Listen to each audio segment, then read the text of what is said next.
Hello friends, this is Sajiya. तो हम लोग पॉलिटी कर रहे थे और ये हमारा पॉलिटी का नेक्स्ट सेशन है और पीवाईक्यू है पॉलिटी के इसमें, जो कि यूपीएससी, यूपीपीसीएस और आरओ एग्जाम और अदर स्टेट पीसीएस सभी के लिए बहुत इंपॉर्टेंट है। तो आप इस क्लास को देखते रहिए और अगर अभी आपको ये क्लास अच्छी लगती है तो चैनल को सब्सक्राइब करना मत भूलिएगा। तो बढ़ते हैं हम आज के पहले क्वेश्चन की ओर कि राज्य के नीति निर्देशक सिद्धांतों को भारतीय संविधान में शामिल किए जाने का उद्देश्य है। तो इसमें आंसर होगा डी, सामाजिक और आर्थिक प्रजातंत्र को स्थापित करना ही राज्य की नीति निर्देशक सिद्धांतों को भारतीय संविधान में शामिल किए जाने का उद्देश्य है। तो फ्रेंड्स, आज की क्लास में जो इंपॉर्टेंट क्वेश्चन रहेंगे वो डीपीएसपी से, मूल कर्तव्य से रहेंगे और आगे अगर कुछ और होगा तो वो भी मैं आपको बताऊंगी कि अगर हम किसी और टॉपिक को कवर करते हैं, जैसे आगे का जो टॉपिक है राष्ट्रपति उपराष्ट्रपति, तो फिर मैं सोच रही हूँ उसको एक अलग क्लास में कर दिया जाए। तो ठीक है, तो ये आंसर हो गया, सामाजिक और आर्थिक प्रजातंत्र को स्थापित करना राज्य के नीति निर्देशक सिद्धांतों का शामिल किए जाने का उद्देश्य है। ठीक है, नेक्स्ट क्वेश्चन करते हैं कि निम्नलिखित में से कौन एक राज्य के नीति निर्देशक सिद्धांतों का उद्देश्य नहीं है। तो एक कल्याणकारी राज्य की स्थापना करना तो है, सामाजिक आर्थिक न्याय को सुनिश्चित करना बिल्कुल है, एक धार्मिक राज्य की स्थापना करना तो फ्रेंड्स यही नहीं है, क्योंकि भारत एक धर्मनिरपेक्ष देश है तो धार्मिक राज्य की स्थापना करना नहीं है। और बाकी डी तो है ही कि एक धर्मनिरपेक्ष राज्य की स्थापना करना। ठीक है,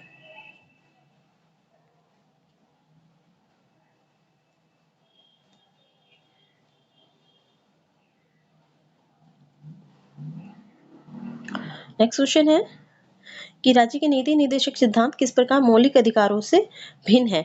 तो फ्रेंड्स, नीति निर्देशक सिद्धांतों में और मौलिक अधिकारों में मेन जो अंतर है वो ये है, ऑप्शन सी इसमें सही होगा कि डीपीएसपी जो है वो परिवर्तनीय नहीं है, जस्टिशिएबल नहीं है, एनफोर्सिएबल नहीं है, अर्थात इन्हें न्यायालय में जाके लागू नहीं कराया जा सकता है। जबकि जो मौलिक अधिकार है वो परिवर्तनीय है, उनको न्यायालय में जाके लागू कराया जा सकता है। जबकि डीपीएसपी को लागू कराने के लिए हमें एक विधि निर्माण की जरूरत होगी, संसद द्वारा या राज्य विधानमंडल द्वारा विधि निर्माण की आवश्यकता होगी।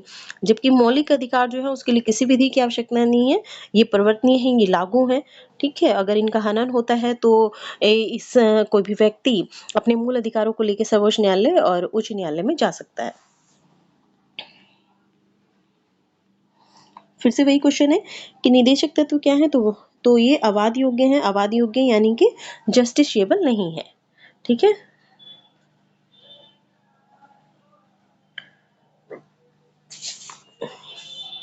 नेक्स्ट क्वेश्चन है कि भारत के संविधान के संदर्भ में राज्य के नीति निर्देशक तत्व तो विधायिका की कृतियों पर निर्बंधन करते हैं।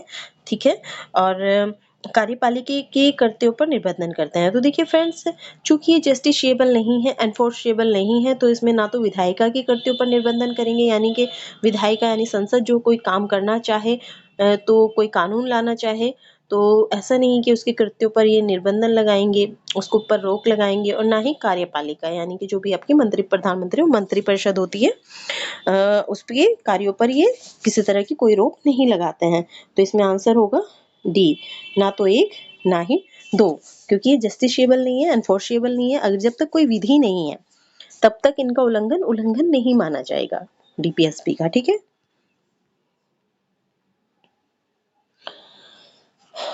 नेक्स्ट है कि भारत के संविधान के भाग 4 में अंतर्विष्ट प्रावधानों के संदर्भ में निम्नलिखित कथनों में से कौन सा सही है। ठीक है, तो ये है संविधान के भाग 4 में क्या है, तो संविधान के भाग 4 में आर्टिकल 36 से 51 तक यानी 36 से 51 तक जो है डीपीएसपी का विस्तार है, नीति निर्देशक तत्वों का। तो उसमें से देखते हैं कि कौन सा सही है, इनमें से सही है पूछा है। तो पहला है कि वे न्यायालय द्वारा परिवर्तनीय होंगे, जो न्यायालय द्वारा परिवर्तनीय नहीं होंगी ये तो हम पहले ही देख चुके हैं, पहले ही बता चुके हैं, तो ये सही नहीं होगा। दूसरा है कि वे किसी भी न्यायालय द्वारा परिवर्तनीय नहीं, ये सही है। ठीक है, तीसरा है कि इस भाग में अधिकथित सिद्धांत राज्य द्वारा कानून बनाने को प्रभावित करेंगे। बिल्कुल, ये इसी तरह इसीलिए दिए गए हैं कि राज्य जब कानून का निर्माण करें तो अपने कानून निर्माण में इन सिद्धांतों को शामिल करें। तो ये 2 भी सही है और 3 भी सही है। तो इस तरह से इसका आंसर होना चाहिए 2 और 3 यानी कि डी। ठीक है,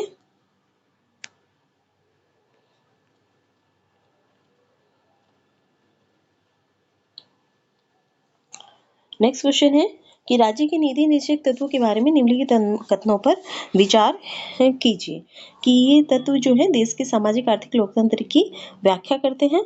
तो बिल्कुल सही है कि डीपीएसपी जो है देश के सामाजिक आर्थिक लोकतंत्र की व्याख्या करते हैं। सामाजिक आर्थिक न्याय की बात की गई है डीपीएसपी में। दूसरा है कि इन तत्वों में अंतर्विष्ट उपबद्ध किसी न्यायालय द्वारा प्रवर्त्य नहीं है, अनफोर्सिएबल नहीं है। तो ये भी सही है। तो दोनों तत्व सही है, तो दोनों तथ्य सही है, तो इसमें आंसर होगा सी। 1 और 2 दोनों।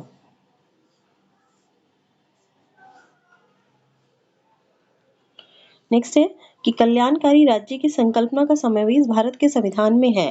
तो कल्याणकारी राज्य का जो समावेश है वो राज्य के नीति निर्देशक तत्वों में है। ठीक है, तो आंसर ए।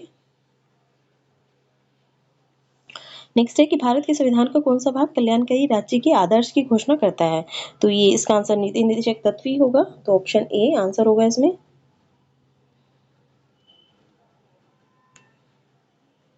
ये भी सिमिलर क्वेश्चन है, तो छोड़ देते हैं इसको। सिमिलर क्वेश्चन को आपसे आगे बढ़ते हैं।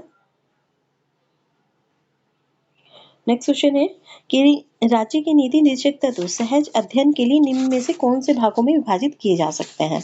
तो इन राज्य के नीति निर्देशक तत्वों का जब हम अध्ययन करते हैं तो उन्हें 3 भागों में बांटा गया है। एक समाजवादी, यानी कि जो समाजवाद को स्थापित करने के लिए आवश्यक तत्व हैं, आवश्यक तथ्य हैं, आवश्यक विधियां हैं, उनके बारे में बताता है। दूसरा उदार बौद्धिकवादी, उदार बौद्धिकतावादी जैसे कि ज्ञान अर्जन को बढ़ावा इस तरह से, तो ये भी है। और गांधीवादी, कुछ गांधीवादी तत्वों को या तथ्यों को शामिल किया गया है नीति निर्देशक तत्वों में, जैसे कि पशुपालन करना, गो हत्या पर रोक, पशु संरक्षण एवं पर्यावरण संरक्षण पर बल। तो ये उपरोक्त तो सभी इसमें आंसर आएगा। नेक्स्ट है कि भारतीय संविधान में सम्मिलित नीति निर्देशक तत्वों की प्रेरणा हमें कहाँ से मिली है। तो आयरलैंड के संविधान से लिया है हमने नीति निर्देशक तत्व।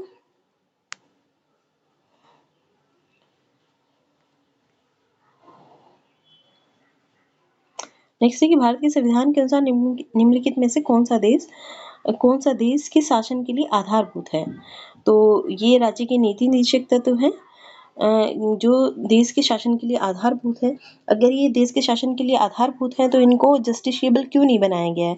जी, इनको बेशक जस्टिसेबल नहीं बनाया गया है, लेकिन ये एक विजन दिया गया है भारतीय संविधान निर्माताओं ने देश की सरकार को संविधान के माध्यम से कि वो इस विजन को पूरा करे नीति निर्देशक तत्वों में। और अपने नीति निर्देशक तत्वों में जो विजन है वो ये है कि कल्याणकारी राज्य की स्थापना है और राज्य सरकारें या राज्य जो है कानून बनाते हुए इन तथ्यों का ध्यान रखें।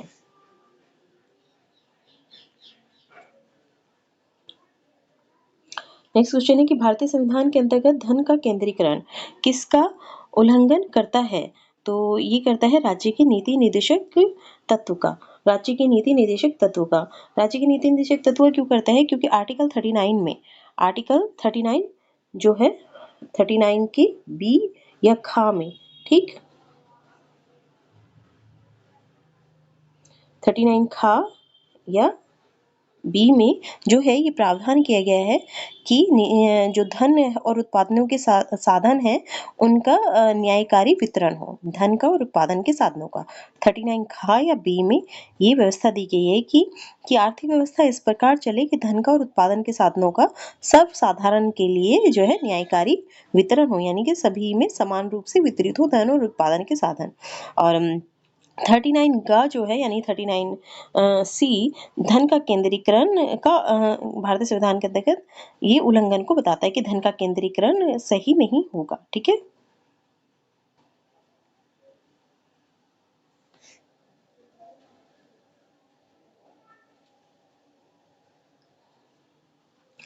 नेक्स्ट है कि समान कार्य के लिए समान वेतन भारत के संविधान में सुनिश्चित किया गया है। तो जैसे कि मैंने आपको लास्ट क्लास जो मैं करा रही थी तो मैंने बताया था कि समान कार्य के लिए समान वेतन अब एक मूलाधिकार भी निष्कर्षित होता है। किससे, तो प्रस्तावना में उल्लेखित समाजवाद से और अनुच्छेद 14 से और अनुच्छेद 16 से। लेकिन वो डायरेक्ट नहीं लिखा गया है, डायरेक्ट प्रावधान नहीं है।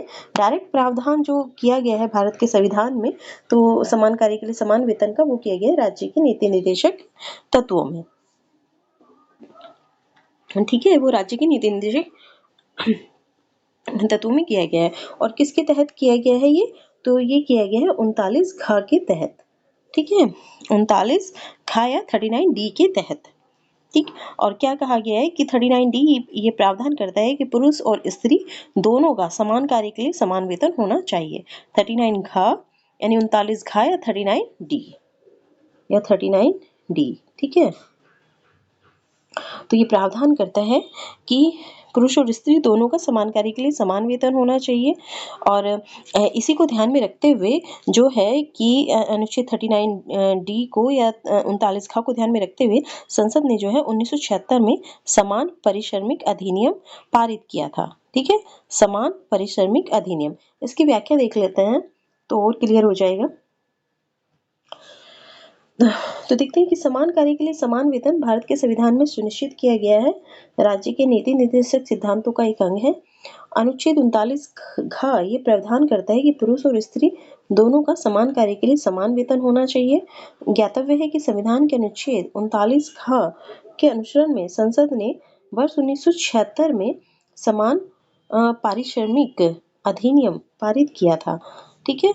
और फ्रेंड्स आपको ये याद रखना है कि 1976 में समान पारिश्रमिक अधिनियम पारित किया था संसद ने, 1976 में। कई बार डेट पूछ ली जाती है तो 1976 में किया था, ठीक है। और इसी पे उल्लेखनीय है कि रणधीर सिंह बनाम भारत संघवाद में, जो कि 1982 में हुआ था, सर्वोच्च न्यायालय ने यह भी निर्धारित किया कि संविधान की प्रस्तावना और अनुच्छेद 39 घ यानी कि 39 घ 39 डी के आलोक में अनुच्छेद 14 और 16 को पढ़ने से समान कार्य के लिए समान वेतन का सिद्धांत प्राप्त होता है, ठीक है। तो ये एक मूलाधिकार निष्कर्षित कहाँ से करते हैं इसको, तो ये करते हैं संविधान की प्रस्तावना से, अनुच्छेद 14 और 16 को पढ़ने से, ठीक है। और ये किस वाद में दिया था सुप्रीम कोर्ट ने, तो ये दिया था रणधीर सिंह बनाम भारत संघवाद 1982 में, रणधीर सिंह बनाम भारत संघवाद 1982 में।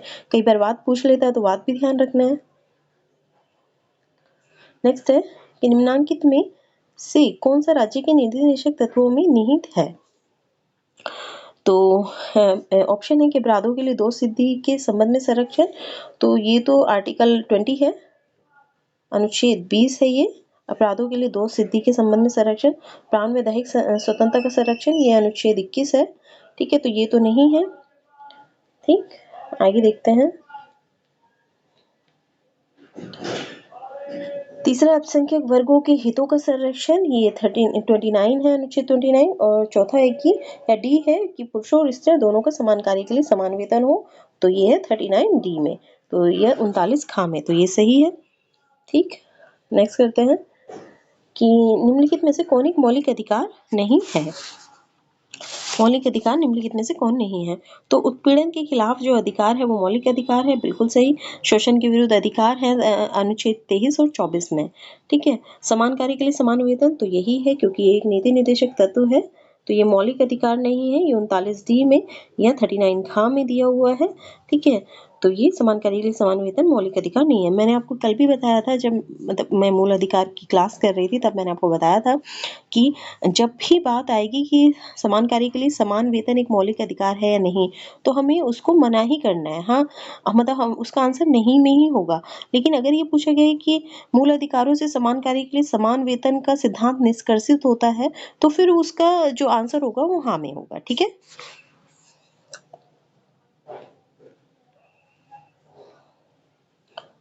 नेक्स्ट है कि भारत में निम्नलिखित में से किसके अंतर्गत पंचायती राज प्रणाली की व्यवस्था की गई, तो पंचायती राज प्रणाली की व्यवस्था की गई राज्य के नीति निर्देशक तत्वों के अंतर्गत। तो कौन से अनुच्छेद में है ग्राम पंचायतों का प्रावधान, तो ग्राम पंचायतों का प्रावधान है आर्टिकल 40 में, ठीक है, अनुच्छेद 40 में है ग्राम पंचायतें आर्टिकल 40 में है। और आपको जैसे मैंने बताया कि 36 से 51 तक जो है ये नीति निर्देशक तत्व है। ये भी वही है कि ग्राम पंचायतों के गठन के लिए, यानी कि अनुच्छेद 40।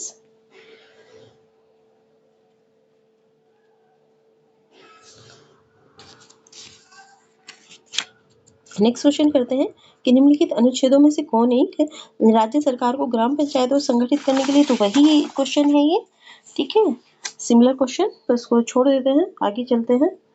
ग्राम पंचायतों का गठन नीति निर्देशक सिद्धांत है ये, ठीक है, मिलान करना है ठीक है। तो सूची 1 को सूची सेकंड से मिलान करना है, तो देख लेते हैं कौन सा किसके तहत आएगा।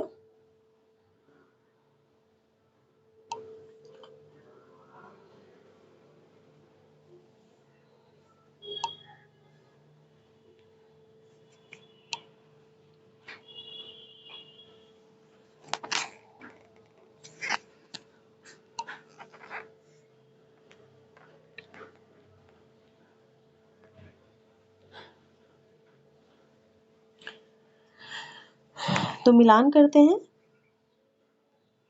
तो ग्राम पंचायतों का गठन है जो, तो अनुच्छेद 40 में है। ठीक। समान आचार संहिता जो है, यूनिफॉर्म सिविल कोड का प्रावधान अनुच्छेद 44 में है। कृषि और पशुपालन जो है वो अनुच्छेद 48 में है। न्यायपालिका व कार्यपालिका का जो पृथक्करण है वो अनुच्छेद 50 में है। और अंतर्राष्ट्रीय शांति का विकास जो है वो अनुच्छेद 51 में है। ठीक है। तो एम इसका आंसर होगा इस तरह से ई, यानी कि इनमें से जो भी ऑप्शन दिए हुए हैं वो सही नहीं दिए हुए हैं, तो इसलिए ये ई इसका आंसर होगा।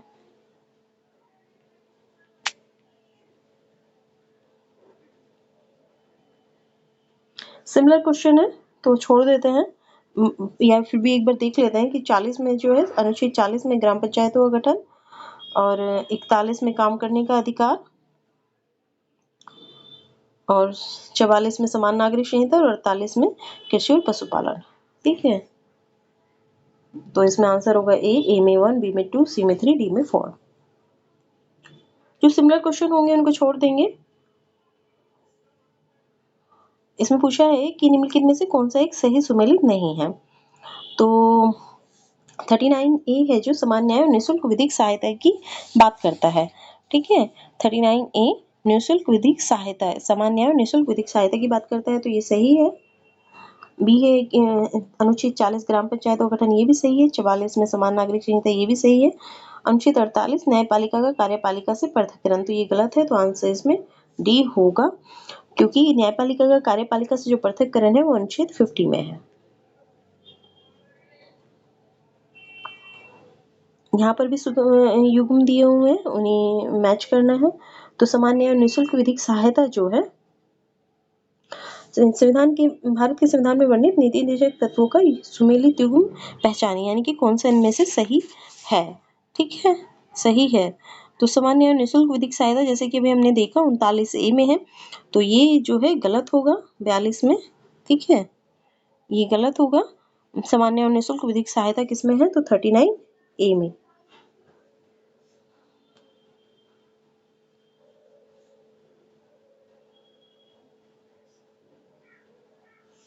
थर्टी नाइन ए में है सामान्य और निःशुल्क विधिक सहायता। और कृषि और पशुपालन जो है ये भी गलत है, क्योंकि ये अनुच्छेद 48 में है।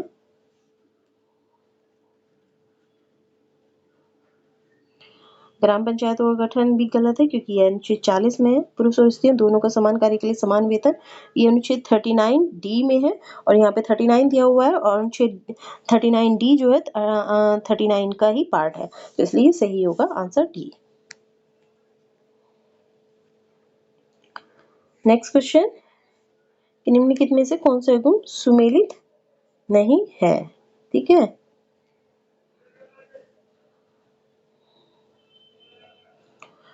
तो न्यायपालिका का कार्यपालिका से पृथक्करण अनुच्छेद 50 ठीक है। अनुसूचित जातियों जनजातियों के लिए शैक्षणिक और आर्थिक हितों की अभिवृद्धि अनुच्छेद 46, ये भी ठीक है। ठीक है, ये भी सही है।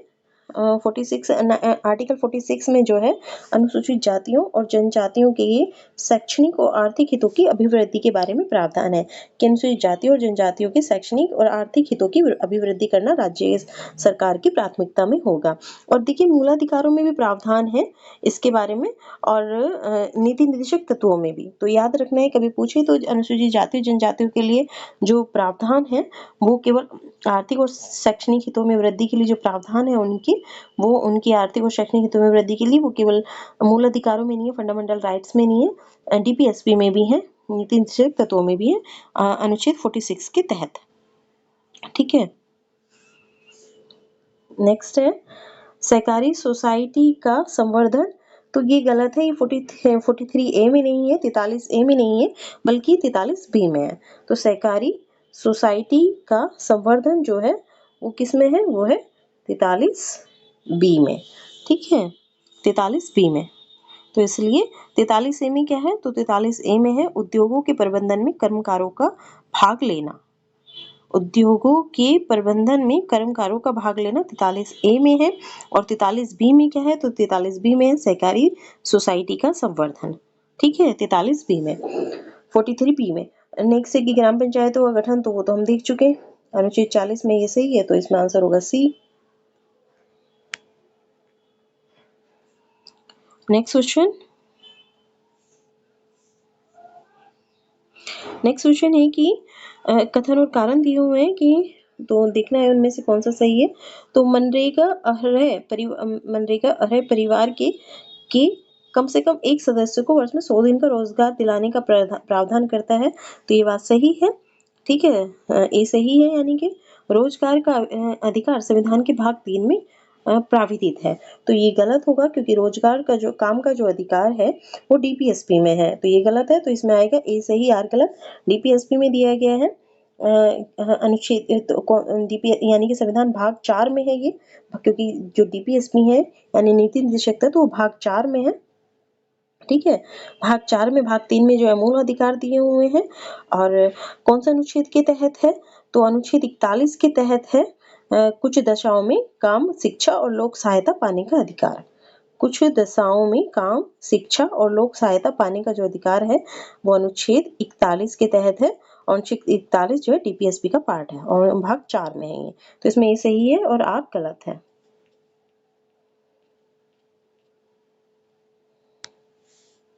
ये सही है, आर गलत है। नेक्स्ट है, मनरेगा कार्यक्रम निम्नलिखित में से भारतीय संविधान के किस अनुच्छेद को लागू करने के लिए लाया गया है। भारतीय संविधान के किस अनुच्छेद को लागू करने के लिए लाया गया है, तो ये 43 को लागू करने के लिए लाया गया है, अनुच्छेद 43 को। तो आंसर होगा ए, अनुच्छेद 43 को। इसके एक्सप्लेनेशन देख लेते हैं। भारतीय संविधान के भाग 4 में राज्य के नीति निर्देशक तत्वों के अंतर्गत अनुच्छेद 41 के तहत उपबंधित है कि राज्य अपनी आर्थिक सामर्थ्य और विकास की सीमाओं के भीतर काम पाने के अधिकार को प्राप्त कराने का प्रभावी उपबंध करेगा। इसी भाग में अनुच्छेद 43 में कहा गया है कि राज्य उपयुक्त विधान या आर्थिक संगठन द्वारा या अन्य किसी रीति से कृषि के, उद्योग के या अन्य प्रकार के सभी कर्मकारों को निर्वाह मजदूरी, शिष्ट जीवन स्तर और अवकाश का संपूर्ण उपभोग सुनिश्चित करने वाली काम की दशाएं प्रदान करने का प्रयास करेगा। तो देखिए फ्रेंड्स, अनुच्छेद 41 में जो है काम पाने का अधिकार है, लेकिन ये मनरेगा जो लागू किया गया है अनुच्छेद 43 के तहत किया गया है। क्यों? क्योंकि अनुच्छेद 41 में काम पाने का अधिकार है और अनुच्छेद 42 में जो है काम की मानवोचित दशाओं का अधिकार है, और अनुच्छेद 43 में जो है वो निर्वाह मजदूरी का अधिकार है कि कम से कम इतनी मजदूरी मिले कि उससे व्यक्ति का निर्वाह हो सके। ठीक है, तो इसलिए ये जो आएगा, क्योंकि अनुच्छेद मनरेगा के तहत एक निश्चित मजदूरी का प्रावधान किया गया है। ठीक है, अब काम का अधिकार दिया गया है, लेकिन काम का अधिकार पूरे वर्ष नहीं दिया गया है। ठीक है ना, केवल 100 वर्ष में 100 दिन के लिए दिया गया है। ठीक है, कम से कम एक सदस्य को वर्ष में 100 दिन के लिए। ठीक है, लेकिन तो निर्वाह मजदूरी अधिक महत्वपूर्ण तथ्य है, तो निर्वाह मजदूरी के लिए इसके लिए अनुच्छेद 43 महत्वपूर्ण है, इसलिए आंसर होगा अनुच्छेद 43। ठीक है,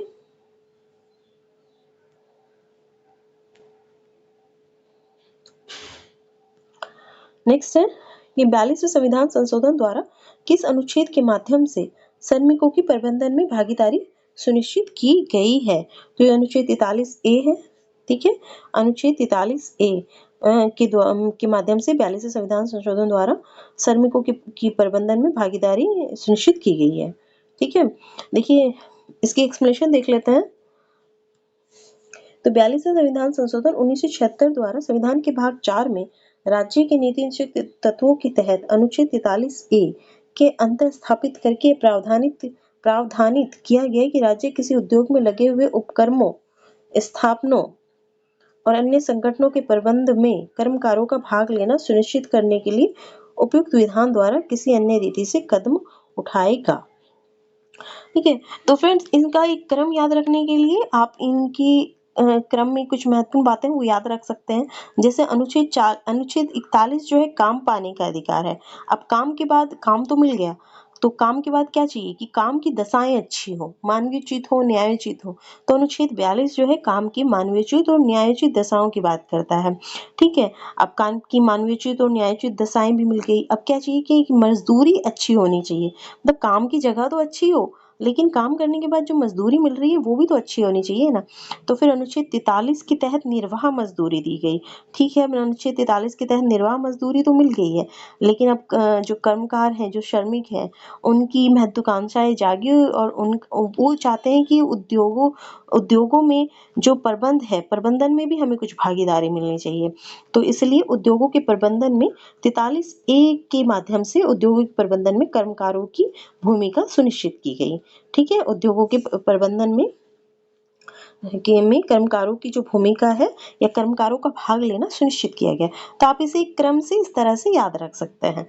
ठीक है, तो 41 में काम का अधिकार, 42 में काम की मानवीयोचित दशाएं, फिर मानवीयोचित दशाएं मिल गई तो 43 में क्या चाहिए तो निर्वाह मजदूरी, अनुच्छेद 43 में निर्वाह मजदूरी मिल गई तो अब क्या चाहिए तो अब हम पे उद्योगों के प्रबंधन में भी भागीदारी चाहिए श्रमिकों को, कर्मकारों को। तो अब 43A में उद्योगों के प्रबंधन में भागीदारी।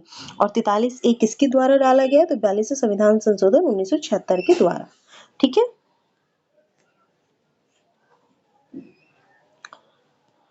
नेक्स्ट है कि संविधान के किस अनुच्छेद द्वारा उद्योगों के प्रबंधन में कर्मकारों की भागीदारी का प्रावधान किया गया तो वो अभी देखा 43A है, क्योंकि 43 में निर्वाह मजदूरी है और 43A में उद्योगों के प्रबंधन में कर्मकारों की भागीदारी का प्रावधान किया गया है।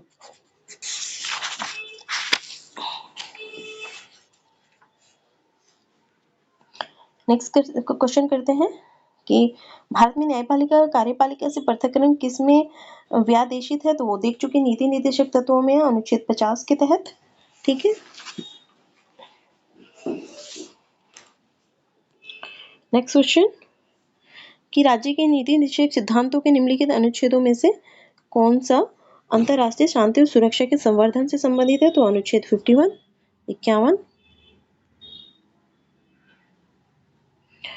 सिमिलर क्वेश्चन है कि भारत के संविधान में अंतरराष्ट्रीय शांति और सुरक्षा की अभिवृद्धि का उल्लेख है तो राज्य के नीति निर्देशक तत्वों में अनुच्छेद 50 में। ठीक है।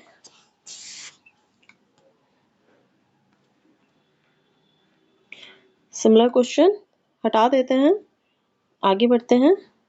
भारत की विदेश नीति से संबंधित तो ये सिमिलर क्वेश्चन है। भारत की विदेश नीति क्या है? भारत की विदेश नीति वही है कि अंतर्राष्ट्रीय शांति, सुरक्षा, अभिवृद्धि को बनाए रखना। और कौन से अनुच्छेद के तहत है तो अनुच्छेद 51 के तहत। ठीक है। न्यायपालिका कार्यपालिका से पृथक्करण 50 और 51 में अंतर्राष्ट्रीय शांति और सुरक्षा का संवर्धन करना। और अंतर्राष्ट्रीय शांति और सुरक्षा का संवर्धन यानी विदेश नीति, तो ये अनुच्छेद 51 आएगा। नेक्स्ट है कि निम्नलिखित में से कौन सा संविधान के 42वें संशोधन द्वारा नीति निर्देशक तत्वों में नहीं जोड़ा गया तो नहीं जोड़ा गया दिखना है। तो शोषण से बच्चों एवं अल्पवयों की सुरक्षा तो ये जोड़ा गया है। ठीक है। फिर समान न्याय और निःशुल्क कानूनी सहायता जो कि 39A के तहत है तो ये भी जोड़ा गया है। ठीक है। और समानाचार संहिता जो थी संविधान में पहले से थी तो ये नहीं जोड़ा गया, 42वें संविधान संशोधन के माध्यम से नहीं जोड़ा गया ये। बाकी उद्योगों के प्रबंधन में श्रमिकों की भागीदारी ये जोड़ा गया है 43A के तहत। ठीक, इसकी एक्सप्लेनेशन देख लेते हैं।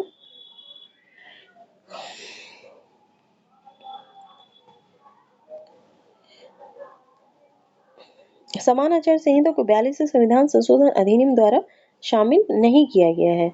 ठीक है, यह मूल संविधान के तहत ही अनुच्छेद 44 में वर्णित है।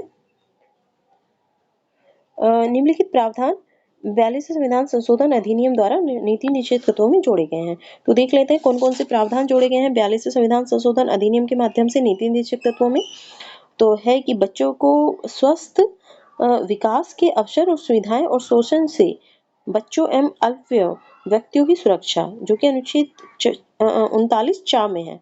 ठीक है, अनुच्छेद 39 में 39E में। ठीक है। तो बच्चों को स्वस्थ विकास के अवसर और सुविधाएं और शोषण से बच्चों एवं अल्पवयस्क व्यक्तियों की सुरक्षा अनुच्छेद 39 में है। समान न्याय और निःशुल्क कानूनी सहायता अनुच्छेद 39 में है, ठीक है, 39A में। और उद्योगों के प्रबंधन में श्रमिकों की भागीदारी 43 में है, 43A में।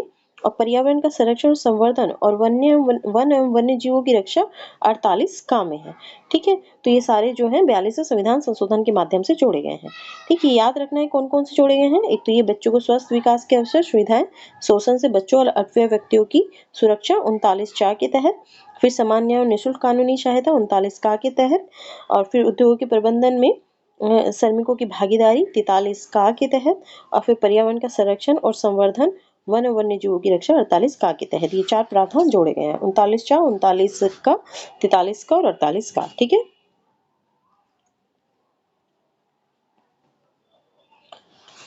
नेक्स्ट है कि संविधान के 42वें संविधान संशोधन द्वारा निम्नलिखित में से कौन सा सिद्धांत राज्य के नीति निश्चित तत्वों में जोड़ा गया था। तो पुरुष और स्त्री इन दोनों के लिए समान कार्य का समान वेतन। तो ये 42वें संविधान संशोधन उसमें नहीं जोड़ा गया था, अभी हमने देखा, ठीक है ना। 42वें संविधान संशोधन के माध्यम से ये नहीं जोड़ा गया था। 42वें संविधान संशोधन में केवल 39 है, 39 का है, 43A है और 48 ए है, मतलब 43 का है और 48 का है, ठीक है। तो पुरुष और स्त्री दोनों के लिए समान कार्य के लिए समान वेतन, ये 39D में है, वैसे भी 39D में या 39 खा में है, तो ये नहीं जोड़ा गया।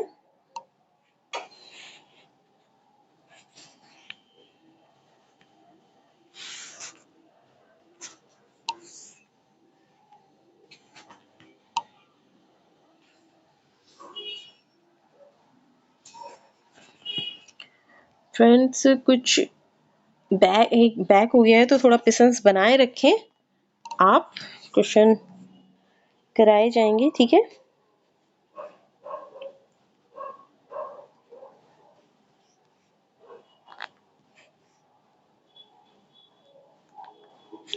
तो ये नहीं जोड़ा गया था, ऑप्शन ए हम देख चुके थे। उद्योग के प्रबंधन में कर्मकारों की सहभागिता, उद्योगों के प्रबंधन में कर्मकारों की सहभागिता, तो ये जोड़ा गया था, तो किसके तहत, 43 के तहत या 43A के तहत, ठीक है।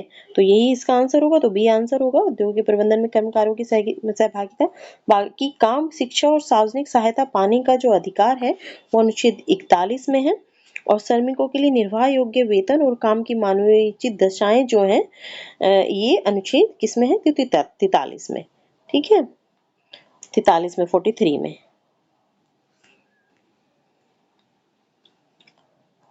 नेक्स्ट है संविधान निम्न में से किसके शोषण के विरुद्ध अधिकार स्वीकृत करता है। किसके शोषण के विरुद्ध अधिकार स्वीकृत करता है। तो बच्चों के शोषण के विरुद्ध, हाँ ठीक है। स्त्रियों के शोषण के विरुद्ध, बिल्कुल।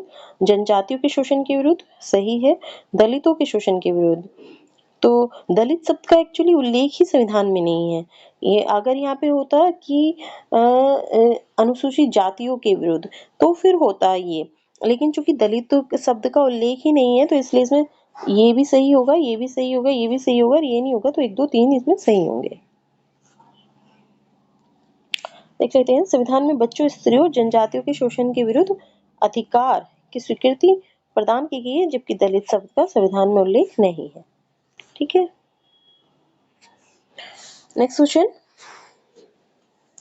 कि निम्नलिखित में से कौन एक राज्य का नीति निषेध तत्व नहीं है। तो मद्य निषेध तो राज्य का नीति निषेध तत्व है, अनुच्छेद 47 के तहत है ये, ठीक है। गो संरक्षण तो कृषि और पशुपालन जो है 48 में दिया हुआ है, वहीं पे गो संरक्षण की बात की गई है, तो ये बी भी सही है, ये भी सही है, ये भी सही है। पर्यावरण संरक्षण तो पर्यावरण संरक्षण भी की भी बात की गई है 48 के तहत, ठीक है। वन और पर्यावरण संरक्षण, वन वन्य जीव संरक्षण, पर्यावरण संरक्षण 48 के जो 42वें संविधान संशोधन के माध्यम से जोड़ा गया था, तो ये भी सही है। डी है कि 14 वर्ष की आयु के बच्चों को निःशुल्क शिक्षा। तो देखिए फ्रेंड, डीपीएसपी में 14 वर्ष की आयु के बच्चों की निःशुल्क शिक्षा का प्रावधान नहीं है, बल्कि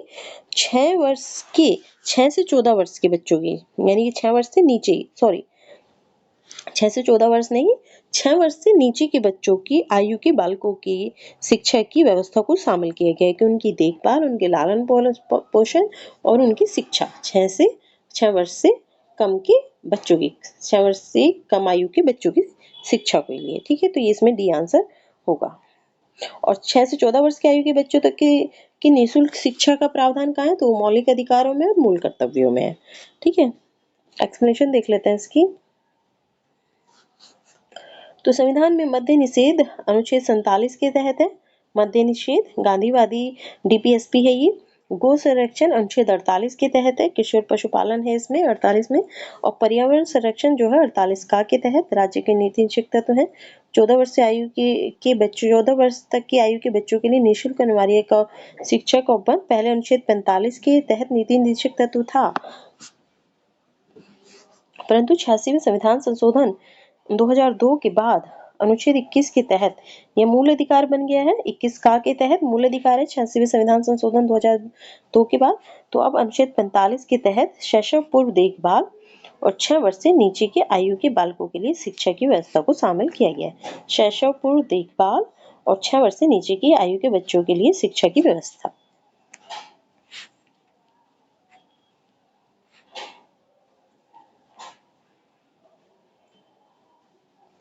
ये भी सिमिलर क्वेश्चन है कि नीति निश्चित तत्व नहीं है तो 16 वर्ष की आयु के बच्चों की निःशुल्क व्यवस्था। नेक्स्ट क्वेश्चन कि निम्नलिखित में से कौन सा राज्य के नीति निश्चित तत्वों में शामिल है? ठीक है, तो कौन सा शामिल है? तो मानव के दुर्व्यापार और बलात् श्रम का प्रतिषेध। ठीक, तो मानव के दुर्व्यापार और बलात् श्रम का प्रतिषेध जो है ये आप जानते होंगे, ये हमने पढ़ा था मूल अधिकारों में। तो ये मूल अधिकार है और आर्टिकल किसके तहत? तो आर्टिकल 23 के तहत, अनुच्छेद 23 के तहत। तो ये नहीं है नीति निश्चित तत्व। मादक पेयों और स्वास्थ्य के लिए हानिकारक औषधियों के औषधीय प्रयोजनों से भिन्न उपभोग का प्रतिषेध। तो ये भी हमने पढ़ा कि अनुच्छेद 47 के तहत जो है, अनुच्छेद 47 के तहत मादक पेयों और स्वास्थ्य के लिए हानिकारक औषधियों के औषधीय प्रयोजनों से भिन्न जो उपभोग है उसका प्रतिषेध किया गया है। तो इसमें केवल 2 आंसर सही होगा। यह आर्टिकल आता है आपका 47 के तहत। नेक्स्ट क्वेश्चन, भारतीय संविधान के नीति निश्चित तत्वों के अंतर्गत निम्नलिखित प्रावधानों पर विचार कीजिए। ठीक है, और ये है कि भारतीय नागरिकों के लिए समान नागरिक संहिता, सिविल संहिता सुरक्षित करना। तो ये किसमें है? तो ये नीति निश्चित तत्वों में है, अनुच्छेद 44 के तहत। ग्राम पंचायतों को संगठित करना, ठीक है। ग्रामीण क्षेत्रों में कुटीर उद्योग को प्रोत्साहित करना, ठीक है।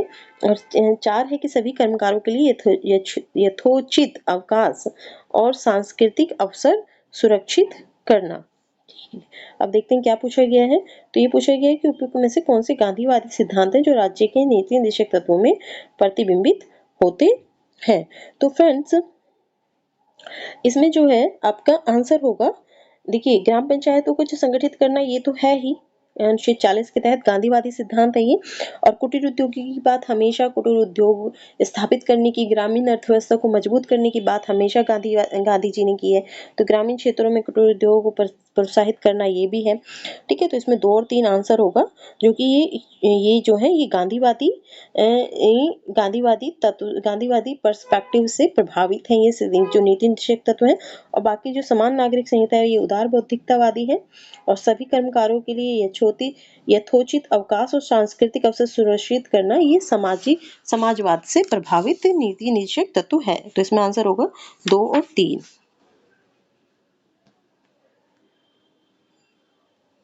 तो 2 और 3, ठीक है।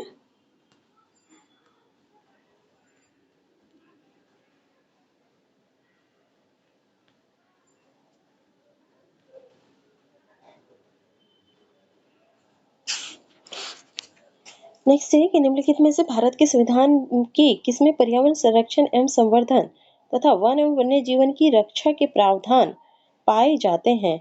तो ये राज्य के नीति निश्चित तत्व और मूल कर्तव्य दोनों में है। तो इसका आंसर होगा ए और बी दोनों, ठीक है। सी आंसर होगा। और ये 42वें संविधान संशोधन के माध्यम से जोड़ा गया था इसको, नीति निश्चित तत्वों में पर्यावरण संरक्षण और वन और वन्य जीव की रक्षा। और कौन से अनुच्छेद के तहत? तो 48A के तहत, 48 का या 48A के तहत, ठीक है। और मूल कर्तव्य में कहाँ है ये? तो मूल कर्तव्य में 51A G में, 51A G में, ठीक है। 51 का 6 में है ये। नेक्स्ट है, निम्नलिखित में से कौन एक राज्य के नीति निर्देशक सिद्धांतों में सम्मिलित है? तो राज्य देश के पर्यावरण के संरक्षण और संवर्धन का प्रयास करेगा, तो यही है।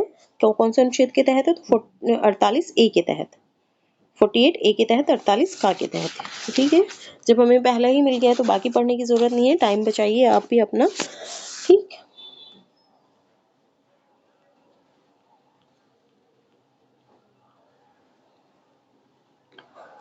नेक्स्ट है कि राज्य के नीति निर्देशक तत्वों में सिद्धांतों में निम्न में से किसके बारे में संविधान शांत है? तो कर्मकारों की निर्वाह मजदूरी, तो सॉरी प्रौढ़ शिक्षा, तो प्रौढ़ शिक्षा के बारे में ही शांत है, क्योंकि प्रौढ़ शिक्षा का जो है कहीं भी बात नहीं करता है प्रौढ़ शिक्षा की। बाकी अगर कर्मकारों की निर्वाह मजदूरी की बात की जाए तो कर्मकारों की निर्वाह मजदूरी है अनुच्छेद 43 में, 41 में काम का अधिकार, 42 में काम की मानवोचित दशाएं और 43 में निर्वाह मजदूरी। गरीबों को निःशुल्क विधिक सहायता, तो ये भी है, ये 39 का में जो 42 संविधान संशोधन के माध्यम से डाली गई। और बालकों की प्रारंभिक शिक्षा जब वे 6 वर्ष की आयु का ना हो जाए, तो ये भी है अनुच्छेद 45 के तहत। ठीक है, और ये 39 का के तहत, ठीक, ये 43 के तहत। तो प्रौढ़ शिक्षा के बारे में नहीं है प्रावधान। नेक्स्ट है कि निम्नलिखित में से कौन से एक राज्य का नीति निर्देशक सिद्धांत संविधान में बाद में जोड़ा गया? तो ये मुफ्त कानूनी सलाह कौन से अनुच्छेद के तहत है? तो 39 का के तहत है। गरीबों को निःशुल्क विधिक सहायता, ठीक, 39 का 39A के तहत है। ठीक है, ये बाद में जोड़ी गई 42वें संविधान संशोधन के माध्यम से। नेक्स्ट है कि राष्ट्रीय विधिक सेवा प्राधिकरण के संदर्भ में निम्नलिखित कथनों पर विचार कीजिए। राष्ट्रीय विधिक सेवा प्राधिकरण के संदर्भ में, तो इसका उद्देश्य समान अवसरों के आधार पर समाज के कमजोर वर्गों को निःशुल्क एवं सक्षम विधिक सेवाएं उपलब्ध कराना है। कि समान अवसरों पर के आधार पर समाज के कमजोर वर्गों को निःशुल्क और सक्षम विधिक सेवाएं उपलब्ध कराना है। ठीक है, दूसरा है कि ये देश भर में विधिक कार्यक्रमों और योजनाओं को लागू करने के लिए राज्य विधिक सेवा प्राधिकरणों को निर्देश जारी करता है। तो ये भी सही है, तो इसमें आंसर होगा 1 और 2 दोनों। ठीक है, सी इसमें आंसर होगा। इसकी एक्सप्लेनेशन देख लेते हैं। तो राज्य के नीति निर्देशक तत्वों के तहत 39 का के अनुसरण में राष्ट्रीय विधिक सेवा प्राधिकरण समाज के कमजोर वर्गों को निःशुल्क एवं सक्षम विधिक सेवाएं उपलब्ध कराता है। साथ ही यह देश भर में विधिक कार्यक्रमों और योजनाओं को लागू करने के लिए राज्य विधिक सेवा प्राधिकरणों को निर्देश और वित्तीय अनुदान प्रदान करता है। ठीक है, नेक्स्ट क्वेश्चन। नेक्स्ट है कि भारत में विधिक सेवा प्रदान करने वाले प्राधिकरण लीगल सर्विसेज अथॉरिटीज जो निःशुल्क विधिक सहायता प्रदान करते हैं उनके बारे में बात कर रहा है, जो 39 का को लागू करने की दिशा में महत्वपूर्ण कदम है ये। तो विधिक सेवा प्रदान करने वाली प्राधिकरण लीगल सर्विस अथॉरिटीज निम्नलिखित में से किस प्रकार के नागरिकों को निःशुल्क विधिक सेवाएं प्रदान करते हैं? तो 39 का को लागू करने के लिए लाए गए हैं लीगल सर्विसेज अथॉरिटीज। ठीक है, और ये किस प्रकार के नागरिकों को निःशुल्क विधिक सेवाएं प्रदान करते हैं? तो देख लेते हैं। 1 लाख रुपए से कम वार्षिक आय वाले व्यक्ति को, ठीक है, 2 लाख रुपए से कम वार्षिक आय वाले ट्रांसजेंडर को, ठीक है, ऑप्शन 3 है कि 3 लाख से कम वार्षिक आय वाले अन्य पिछड़े वर्ग के सदस्यों को, ठीक, और सभी वरिष्ठ नागरिकों को। तो इसमें केवल 1 और 2 सही होगा। ठीक है, कि ये निःशुल्क किस प्रकार के नागरिकों को निःशुल्क विधिक सेवा प्रदान करते हैं? तो 1 लाख रुपए से कम वार्षिक आय वाले व्यक्ति को, 2 लाख रुपए से कम वार्षिक आय वाले ट्रांसजेंडर को। 3 लाख रुपए से कम वार्षिक आय वाले अन्य पिछड़े वर्ग को नहीं करते, सभी वरिष्ठ नागरिकों को नहीं करते। वैसे देख लेते हैं कि ये किस किस को करते हैं, ये क्योंकि ये पूछा जा सकता है। तो संविधान में राज्य के निर्देशक तत्वों के अनुच्छेद 39A का अनुसरण में भारत के विधिक सेवा प्रदान करने वाले प्राधिकरण विधिक सेवा प्राधिकरण अधिनियम 1987, विधिक सेवा प्राधिकरण अधिनियम 1987 1987 की धारा 12 के अंतर्गत पात्र व्यक्तियों को निःशुल्क विधिक सेवाएं प्रदान करते हैं। ठीक है, पात्र व्यक्ति और निःशुल्क विधिक सेवाएं प्राप्त करने हेतु पात्र व्यक्ति कौन कौन से हैं? तो निम्न है, वो देख लेते हैं कौन कौन से हैं। तो महिला और बच्चे, ठीक है, अनुसूचित जाति और जनजाति के सदस्य, उन्हें भी निःशुल्क विधिक सहायता मिलेगी। ठीक है, और बड़े पैमाने पर प्राकृतिक औद्योगिक आपदा, जातीय हिंसा, बाढ़, सूखा, भूकंप के पीड़ित, ठीक है, तो इनको भी मिलेगी। देखिए इसमें बड़े पैमाने पर प्राकृतिक और औद्योगिक आपदा और जातीय हिंसा की बात की गई, यानी कि धार्मिक हिंसा अगर होती है तो धार्मिक हिंसा के पीड़ित लोगों को नहीं मिलेगी, ठीक है, जातीय हिंसा के पीड़ित लोगों को मिलेगी। बाढ़, सूखा और भूकंप के पीड़ितों को मिलेगी। औद्योगिक कामगारों को निःशुल्क सहायता है। मानसिक रोगी या दिव्यांग व्यक्ति को निःशुल्क सहायता दी गई है। हिरासत में कोई व्यक्ति है उसको, ठीक है, औद्योगिक कामगार को, मानसिक रोगी या दिव्यांग व्यक्तियों को, हिरासत में जो व्यक्ति है उसको, वे व्यक्ति जिनकी वार्षिक आय केंद्र और राज्य सरकार द्वारा अधिसूचित आय सीमा से कम है, और मानव तस्करी या बिगाड़ से पीड़ित व्यक्तियों को, ठीक है। आगे देखते हैं कि उपयुक्त अधिनियम की धारा 12H के अंतर्गत विभिन्न राज्यों या केंद्र शासित प्रदेशों में निःशुल्क विधिक सेवा प्राप्त करने हेतु आय सीमा भिन्न भिन्न है। यह सीमा कतिपय अपवादों के अतिरिक्त अधिकांश राज्यों में 1 लाख रुपए और कुछ राज्यों में 1.5 लाख रुपए से 3 लाख रुपए तक है।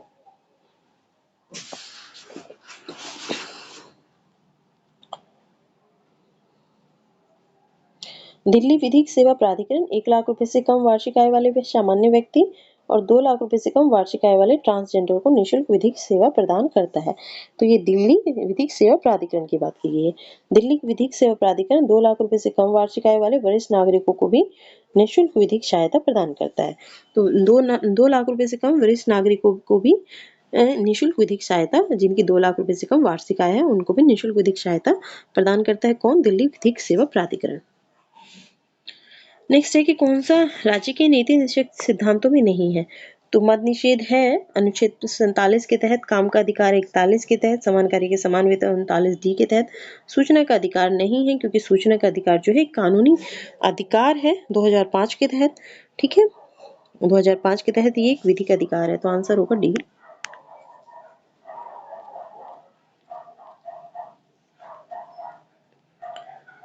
तो नेक्स्ट है कि निम्नलिखित में से कौन सा नीति निषेध तत्व है। तो समान नागरिक संहिता अनुच्छेद 44 के तहत, पहले ही मिल गया है हमें। फिर नेक्स्ट है कि निम्नलिखित में से राज्य के नीति निषेध सिद्धांतों के विषयों की पहचान कीजिए। तो मद्य निषेध है अनुच्छेद 47 के तहत। फैक्ट्री और खानों में बाल श्रम निषेध है, ये मूलाधिकार है तो ये नहीं होगा। बिगार और ब्लाक श्रम है, ये अनुच्छेद 23 में मूलाधिकार है। अपश्यता निषेध है तो ये भी मूलाधिकार है। तो इसमें आंसर केवल एक होना चाहिए, ठीक। अब देखते हैं ऑप्शन कहाँ है, तो ए यानी सी, ठीक है।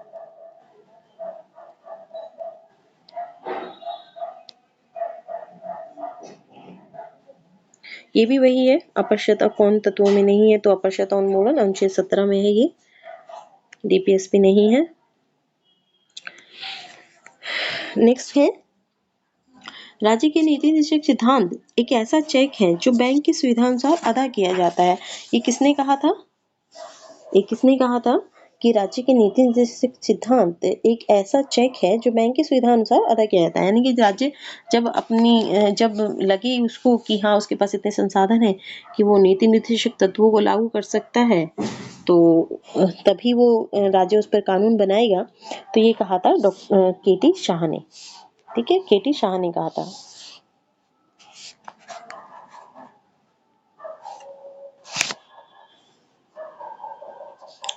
नेक्स्ट है कि भारत के संविधान के संदर्भ में निम्नलिखित कथनों पर विचार कीजिए, ठीक है। मूल अधिकार, मूल कर्तव्य, राज्य के नीति निषेध तत्व। तो भारत सरकार द्वारा आरंभ किए गए राष्ट्रीय सामाजिक सहायता कार्यक्रम में भारत के संविधान के उपर्युक्त उपबंधों में से कौन से पूरे होते हैं, ठीक है। तो 58 में देख लेते हैं, इसमें केवल 3 ही होगा, ठीक, इसमें आंसर केवल 3 होगा क्योंकि बी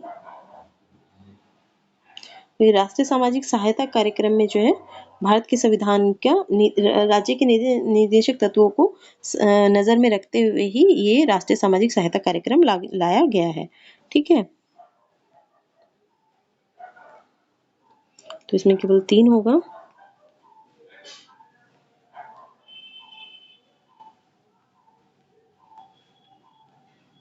अब हम मूल कर्तव्य करेंगे, मौलिक कर्तव्य के क्वेश्चन कर लेंगे अब, ठीक है। पहला क्वेश्चन है मौलिक कर्तव्यों का कि निम्नलिखित कथनों में से कौन सा भारतीय नागरिकों के मूल कर्तव्यों के विषय में सही है। ठीक है, तो इन कर्तव्यों को परिवर्तित कराने के लिए एक विधायी प्रक्रिया दी गई है। और दूसरा है कि ये विधिक कर्तव्यों के साथ परस्पर संबंधित है। तो ना तो कोई विधायी प्रक्रिया है मौलिक कर्तव्यों को लागू कराने की, ये गलत है। और विधिक कर्तव्यों के साथ, ये जो मूल कर्तव्य है ये विधिक कर्तव्यों के साथ परस्पर संबंधित है, तो ये प्रावधान भी गलत है। तो इसमें डी आंसर होगा, ना तो 1 ना ही 2।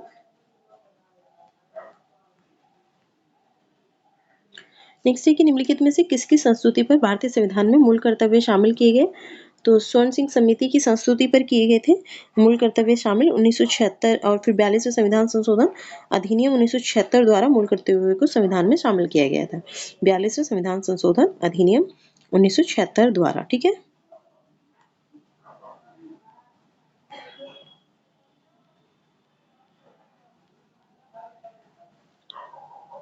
ये भी वही है कि किस कमेटी ने मूल कर्तव्यों को सम्मिलित करने के लिए संस्तुति की थी। तो स्वर्ण सिंह। सेम सिमिलर क्वेश्चन, आगे बढ़ते हैं। ये मैं बता चुकी हूँ कि संशोधन द्वारा भारतीय संविधान में नागरिकों के मूल कर्तव्यों को शामिल किया गया। तो 42वां संशोधन। ठीक है, नेक्स्ट है कि भारत की प्रभुता, एकता, अखंडता की रक्षा करने और उसे अक्षुण्ण रखने के मूल कर्तव्य को किस स्थान पर रखा गया है। तो ठीक है, ये तीसरे स्थान पर रखा गया है।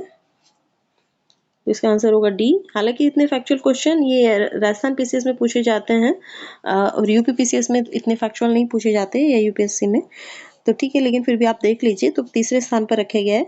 तो मूल कर्तव्य जो है भारतीय संविधान के भाग 4 का में है, 4A में। ठीक है, भाग 4 में जो है, भाग 4 में जो है नीति निर्देशक तत्व है, और भाग 4 का में या 4A में जो है मूल कर्तव्य है, और 51 का के तहत मूल कर्तव्य है। अनुच्छेद 51 का के तहत 36 से 51 तक जो है डीपीएसपी है, और 51A के तहत जो है मौलिक कर्तव्य है। 51A के तहत, और 51A के तीसरे स्थान यानी गांव में, 51A के गांव में रखा गया है किसको, भारत की प्रभुता, एकता, अखंडता की रक्षा करने और उसे अक्षुण्ण रखने के मूल कर्तव्य को। सिमिलर क्वेश्चन, कि मूल कर्तव्यों का उल्लेख संविधान में कब किया गया। तो 42वें संविधान संशोधन द्वारा। ये भी सिमिलर क्वेश्चन है, लेकिन देख लीजिए कि भारतीय संविधान के किस अनुच्छेद में 42वें संविधान संशोधन विधेयक द्वारा मूल कर्तव्यों को सम्मिलित किया गया। तो अनुच्छेद 51A में, 51A में या 51 का में। ठीक है,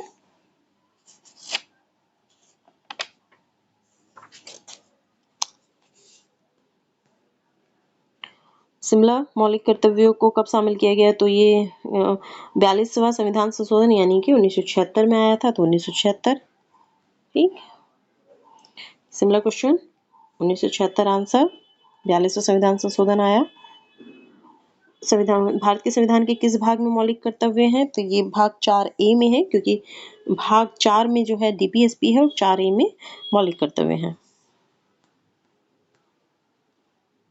सिमिलर क्वेश्चन ये देख लेते हैं कि निम्नांकित में से कौन स्वर्ण सिंह समिति के सदस्य रहे हैं 1976 में।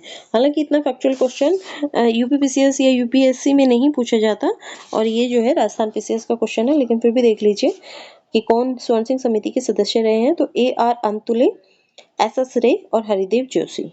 ठीक है, ये 3 थे, AR अंतुले, SS रे और हरिदेव जोशी। CM स्टीफन नहीं थे। तो ABC इसमें आंसर होगा, यानी कि B। ठीक है,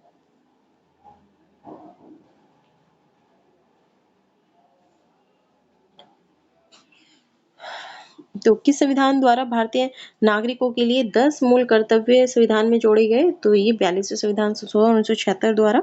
लेकिन मूल कर्तव्य की जो संख्या है वो 11 है, और 11वां जो जोड़ा गया है, 11वां जोड़ा गया है 86वें संविधान संशोधन अधिनियम 2002 के द्वारा। ठीक है, 86वें संविधान 86th संविधान संशोधन अधिनियम, constitutional amendment, 86th constitutional amendment 2002 के द्वारा। और उसमें क्या जोड़ा गया, मूल कर्तव्य में, तो 11वें मूल कर्तव्य में जोड़ा गया कि 6 से 14 वर्ष के आयु के बच्चों को की शिक्षा का प्रावधान करना गार्जियन का या माता-पिता का कर्तव्य होगा। ठीक है? तो जब 42वें संविधान संशोधन के माध्यम से केवल 10 जोड़े गए थे और फिर 86वें संविधान संशोधन के माध्यम से 11वां जोड़ा गया। ये सिमिलर क्वेश्चन है। भारतीय संविधान के किस अनुच्छेद में भारतीय नागरिकों के मूल कर्तव्य हैं? तो ये अनुच्छेद 51 का में। ठीक है?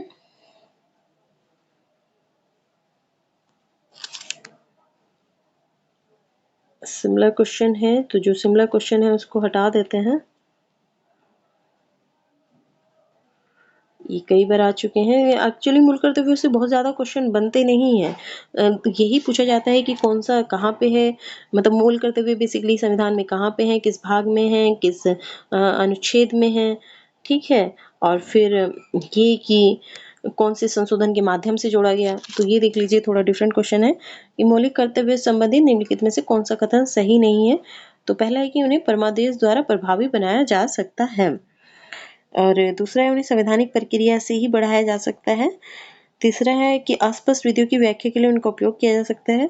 और डी है कि किसी विशिष्ट कर्तव्य का पालन करना संवैधानिक कानून के क्षेत्र में आता है जिसे न्यायालय निश्चित करता है। तो कौन सा सही नहीं है इसमें? तो इसमें ए सही नहीं है कि उन्हें परमादेश द्वारा प्रभावी बनाया जा सकता है। मतलब केवल परमादेश द्वारा प्रभावी नहीं, आदेश परम आदेश आ गया उससे केवल प्रभावी नहीं बनाया जा सकता। संवैधानिक प्रक्रिया लानी होगी कोई, उससे उस प्रक्रिया से आगे बढ़ाया जा सकता है। अस्पष्ट जो विधियां उनकी व्याख्या के लिए उनका उपयोग किया जा सकता है। किसी विशिष्ट कर्तव्य का पालन करना संवैधानिक कानून के क्षेत्र में आता है जिसे न्यायालय निश्चित करता है। तो ये सही है, सब ठीक है।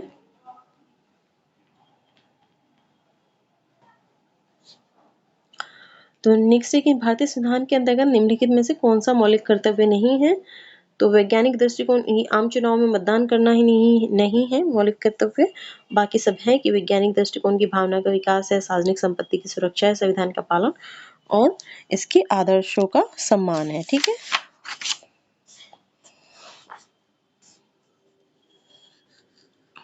तो फ्रेंड्स, आज की हमारी क्लास जो है यहीं खत्म होती है।